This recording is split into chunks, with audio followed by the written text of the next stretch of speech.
Okay, so let's make a start on working with the watercolours and getting a bit of a handle on them.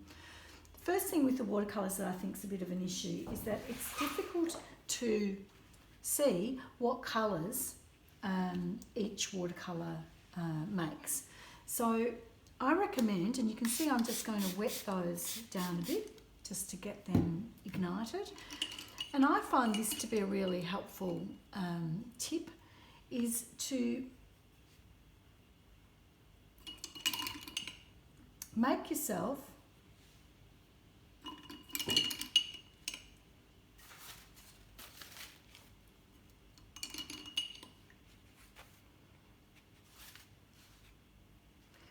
just a little guide.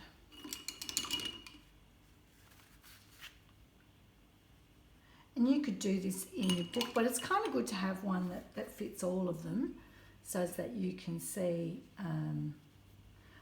what the colours are, because you can see there that the colours are much more vivid than you might have initially thought.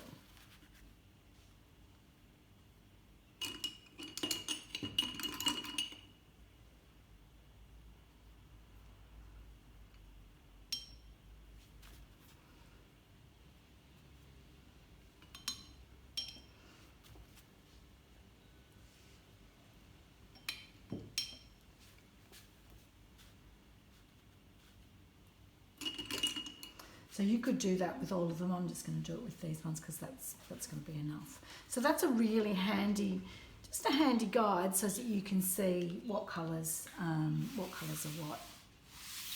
And I might just set that there so we can see. I don't know if that's still in there or not. So I'll just use these ones. Okay, now I'm just going to use, I've just got a surface of heavy cartridge, and I'm just going to use that as my general purpose surface. And I've got dirty water, unfortunately. Hey Andy, just hang on, I'm just going to get some water.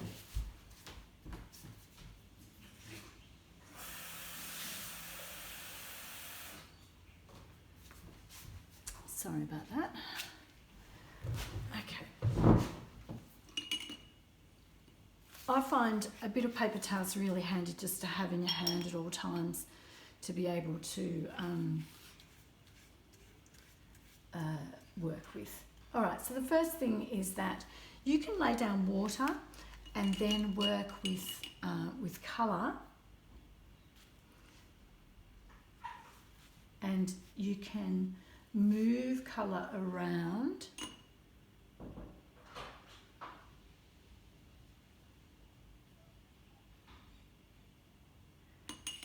very easily within that space.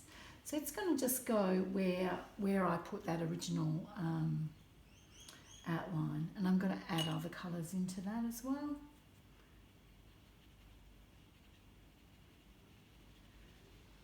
And it'll just move around within that.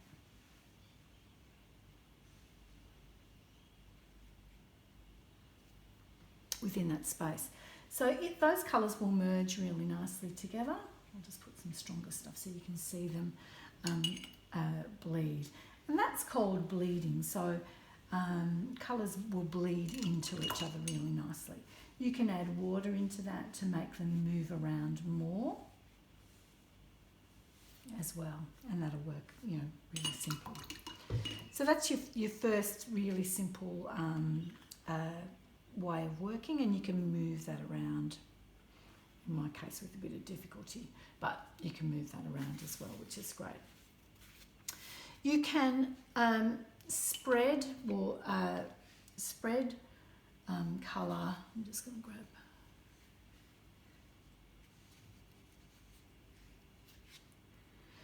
So you can spread colour around really easily using a flat brush, so you can see the benefit of that flat brush and the way that works. You can make that fade down to white, here, like so.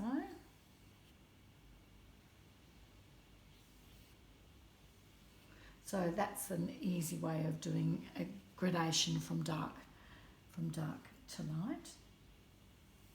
And you'll notice that it's important to understand that watercolour is always transparent. So it's not about, you know, scrubbing this so that it's solid, opaque colour. It should be transparent like that. That's the idea of it.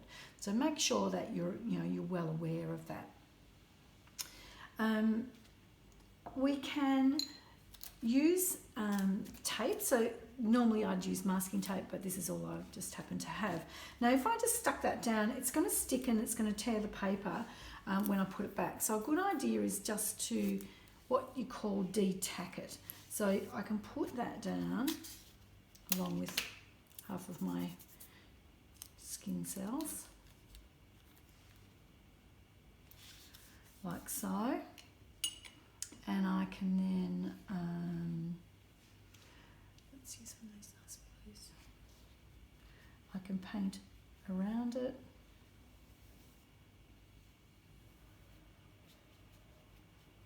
Like so.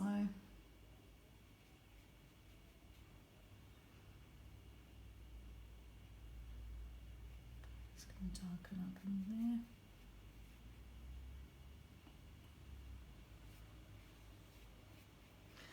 So fairly straightforward. So I can do that kind of thing. Now if I let that dry, I'll be able to peel that off later, and what we'll have, hopefully, not having used that before, is we'll have a very clear edge. I can use, I'll just get my number 8 watercolour brush. I can use a brush like this to make individual marks. So I can think about the kind of marks that I can make on a surface. And if a surface is dry and then I put this down, I'm going to get a really dry mark. If there's still some wetness, I'm going to get bleeding, like you can see there. I can make nice lines, and I might do a piece where I've got a series of very fine lines. And you can see just how far one dab into that watercolour is taking me. It's getting lighter as I go. And this is a really good exercise to do because it builds your stamina. When you first start to do this, you're a bit more like, you sort of like this, it's all a bit choppy, or it's very fat. So it's a really good thing to practice that actual mark making. You can use your little finger just to guide as well, and that can be kind of handy to do as well.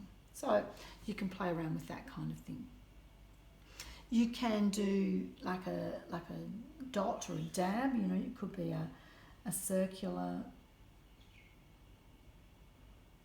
dot type thing quite easily. Pretty straightforward to do as well. We can just wet this.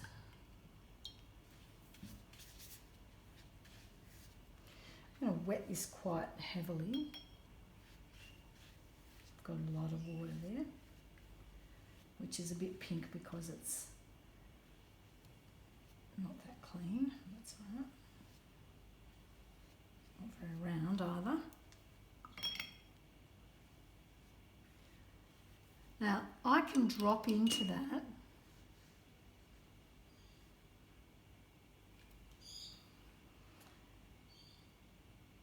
and you can see the way that the watercolour bleeds, slowly bleeds into that space.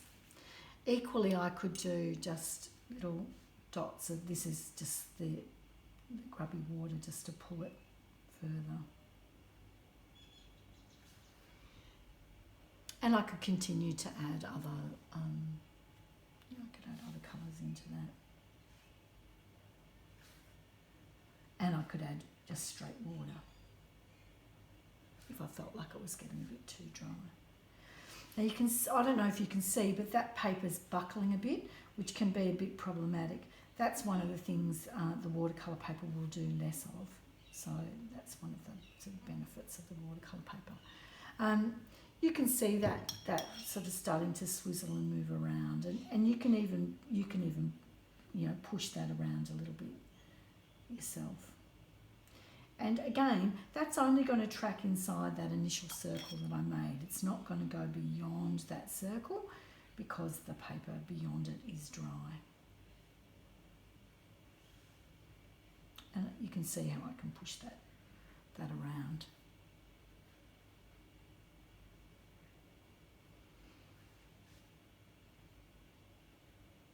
So it's a little bit like doing flow paintings, which have seen a bit of a resurgence in popularity of late.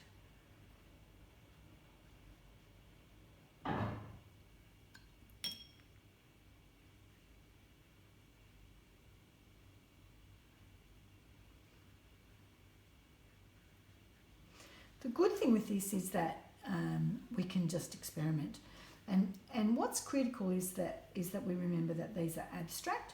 So we're not interested in drawing a picture. We're not drawing a picture of a bunch of flowers.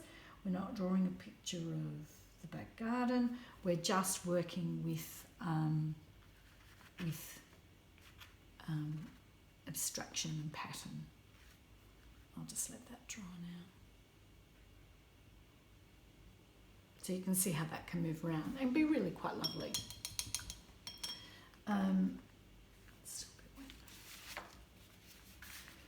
We can also add salt. So you can see I use rock salt around at home, so it's a bit, I haven't got anything other than rock salt. I'm just going to pop a little bit on there, and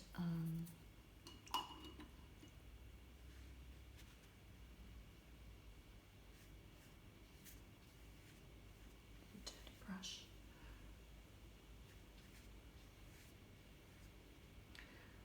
Hopefully you'll be able to see this happening.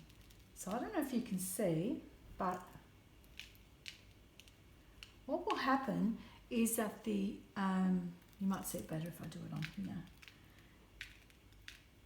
The rock salt is going to pull you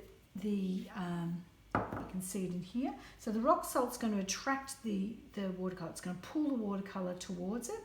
And when you take that off, you're going to have a little mark that's absorbed underneath. So it's going to make a really interesting surface or mark. Let's see if this is dry enough to pull off. Yeah, so that's gone under a little bit. Masking tape won't bleed, especially if you use blue tape or the green tape. But you can see that's actually bled under. So that's not the ideal tape to use, but that's okay. Now, when watercolour is dry, interestingly, I'm just going to add water. So this is dry. This is one that I did a while ago, and I'm just going to add some drops of water onto this. Like that. I'm just going to sit that aside for a little bit. You can work on a dry surface. Here's one that's dry. You could work onto that dry surface. Where's the rigger brush? Yeah. And you could use a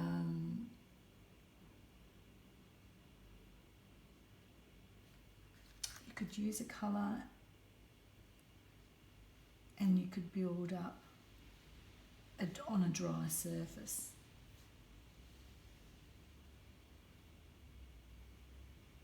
Disconcerting having that buckle in it.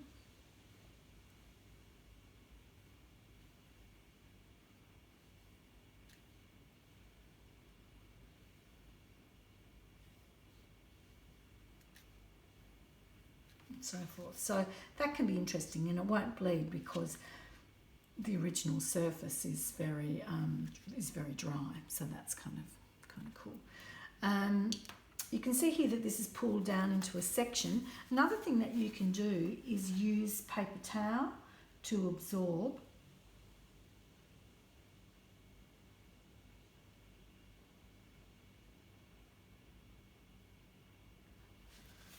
Yeah, if you've got an area that's so you can see how it's absorbed up into it. So if you've got an area that's too wet for your liking, you can lighten it up like that. I'm just going to, and I'll also show you what happens here. So now I'm just going to use the paper towel on those little circles. And what you'll see there, hopefully you'll be able to see, is we've got now light patches. So those light patches is because we've taken the watercolour off. Now that watercolour is always going to stay there. It's not ever going to, it's never going to set. It's always going to be removable with water. So for instance here, I could do a sweep on this one across there.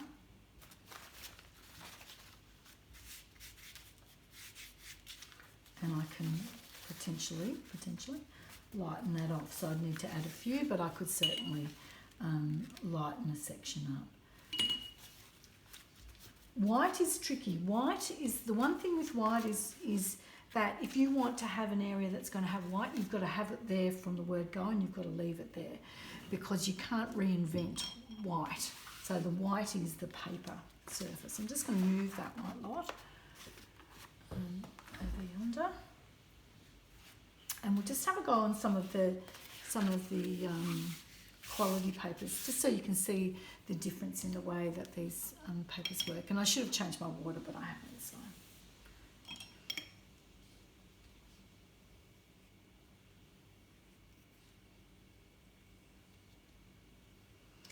Watercolour papers are very expensive. You know, it's not uncommon to spend $20, $30 a sheet, but you get what you pay for. So, you know, yeah, it's expensive, but you get beautiful results out of it. So, yeah, it's kind of, that makes up for it.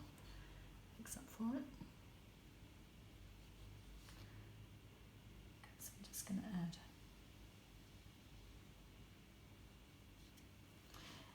And you'll see how this will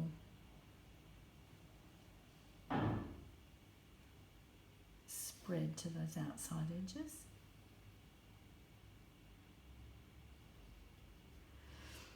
So when you're working on a smaller piece of paper, you're able to move it around. So I'm tilting that, and it's going to tilt to the outside edges, and then it'll run along. So you can see it doing that there. So it'll bleed and run along until it gets to the edge, and then it'll miraculously stop.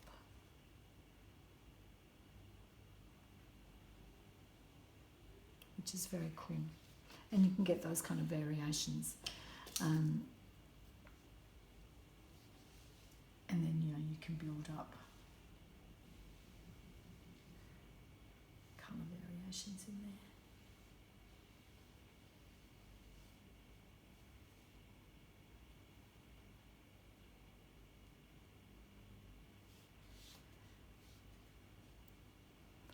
And we can, like we were doing before, we can add, you know, water into that mix as well.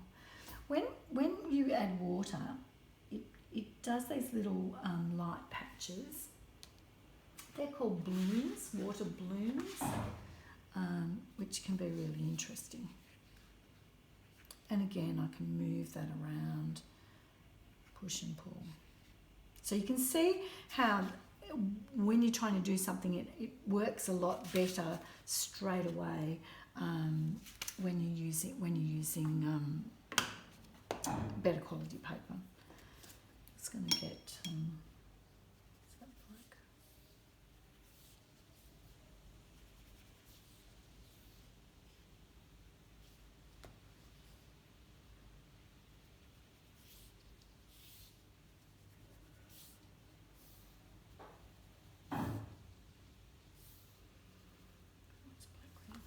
So I'm going to just add some black into it.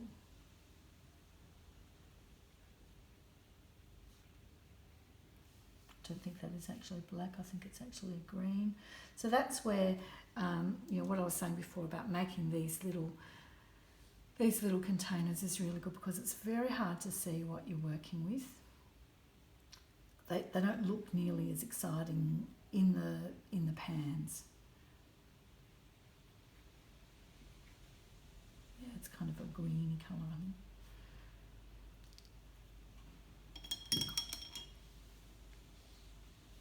I'm just going to add some drops, just so you can see some blooms forming. I'll just let that dry a little bit. We can also use, here's one that, this is an older one. We can play around with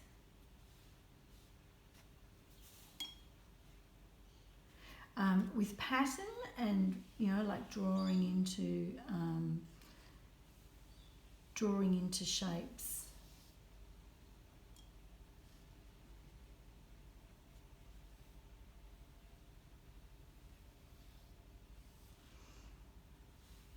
So pattern can be really fun to work with, and you can build that up in all sorts of ways.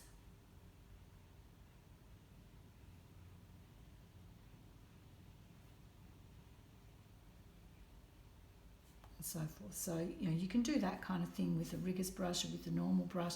Normal brush will still do the job for something like that as well. You could then come in with that and come up to that wet mark.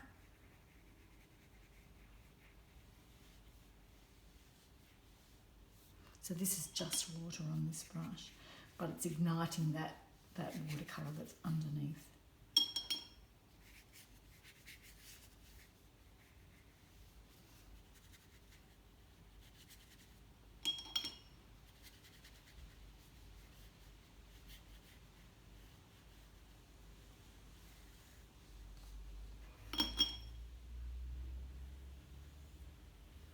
So I can ignite those other sections in different ways. And then I might let that dry and I might come back into it to build it up further. So you can kind of, you can work it up gradually. And if you don't like something, you can come back into it. Those sorts of ways. Yeah. You can do this sort of stuff. And basically what's happening there is using a palette like this, I've mixed up a variety of different tones of one colour, and I've just gradually started. So I've started very, very light, so probably with these ones, super light, and I've just drawn a simple shape.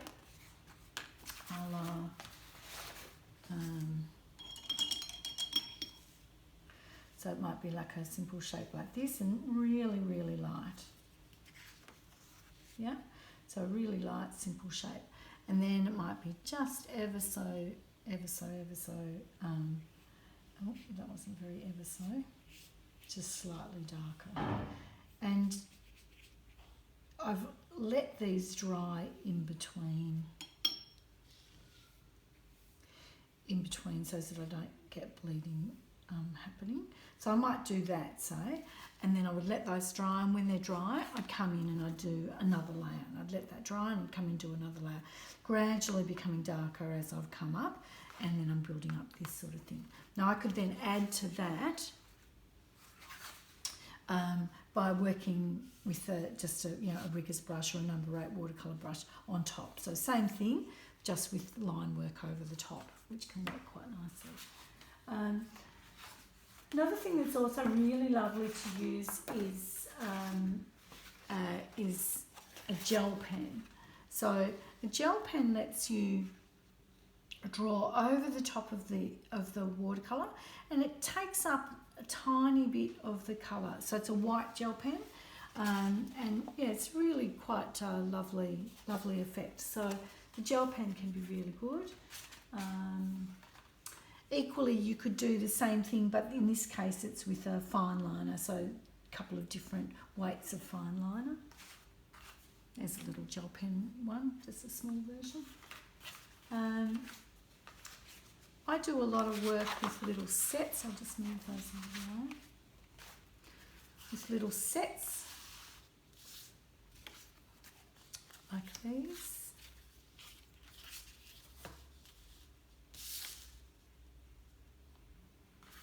That's a set of 3. And with these, it's basically dry brush that I'm using. So when I'm drawing, when I'm using the watercolour, I'm using it in such a way that I've got a fairly dry brush, so I can just tap that dry and I can move it around like that. So you're getting that sort of little bit dry, little bit, and you can see this is a rough paper, so we can really see what I mean by that rough paper. So very simple, just to bring in the basics, and then I would work that up.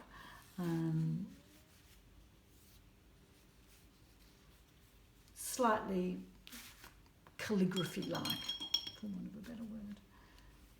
And you could have some stronger stuff in that mix as well. So that's doing that. And then what I've added over the top of that is I've used a rigger's brush to to draw back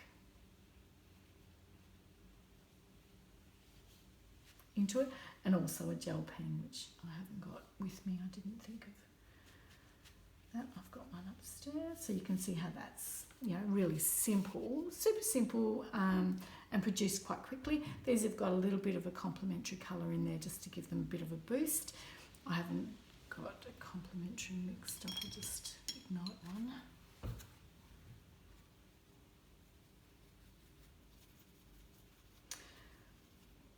This is sort of a bit dry, and I would normally do this when it was drier. But you can see how that's just pumping it up a little bit.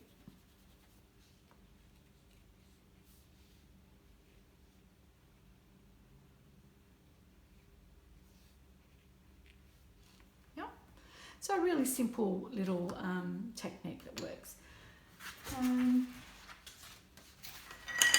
This one here is just using the rigger's pen, so just using that pen to build line work in and over the top of some very subtle coloured background. This one's much more complex, so building up more complex kind of shapes, as is this one. But with this one, after I've done it, I've wet it. So these little blooms, these wet blooms, I've then dried them off. So like I did before when I was doing that. And then I've used the gel pen to kind of turn it into sort of a bit like constellations. So it's got a slightly constellation-like look about it. And that can work really nicely as well. What else have I got here? This one, just move those out of the way. This one's interesting. This one's just using this flat brush, so flat brush like this. Really very straight, getting quite light. And then these are actually glued on, those white bits, 3 white bits are glued on, which works all right. Here's one where you can see the salt working, so you can see how the salt's pulled. I'll show you what's happening over here with that salt. So here you can see that salt starting to work, where it's pulling the colour across. So working really nicely there. So that's a salt one. There's some more of the little gel pen. That's it's got the gel pen, but that's using the masking tape, much better quality one of the masking tape. It's little shapes, which are kind of nice to use as well. That's another little set, I think.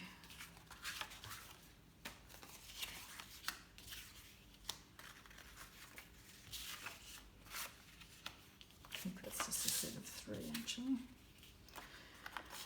Okay, so there's going to be lots of examples on on the Pinterest board, and I'd like you to use a few samples and then have a go at it. You know, what happens if you do a series of shapes but then you join them up so that they bleed into each other, things like that. So I will also show you, I forgot to show you the sponge. I'll just show you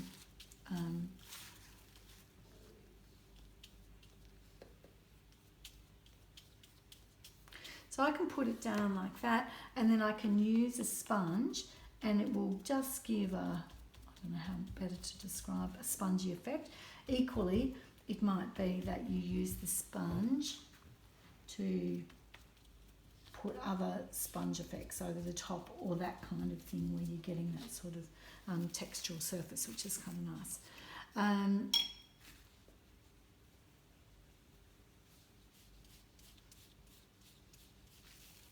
The Glad wrap, basically the idea behind the Glad wrap is that you're putting down a fairly wet surface, but then you can just use that Glad wrap, stick it on and swidge it around a little bit. Now what's going to happen there is the colour's going to be attracted into little areas, and when we take that off when it's dry, so you'd want to leave that overnight, you're going to get this quite a jagged pattern, which is kind of nice. Let's put a bit of salt on that one. So experiment, have fun. There's not too many rules. The main thing is that you just get confident using the brush and start to think about the colours.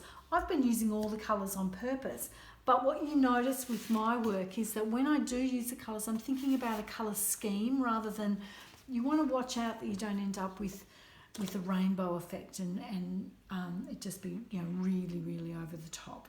So that's something that you want to avoid happening.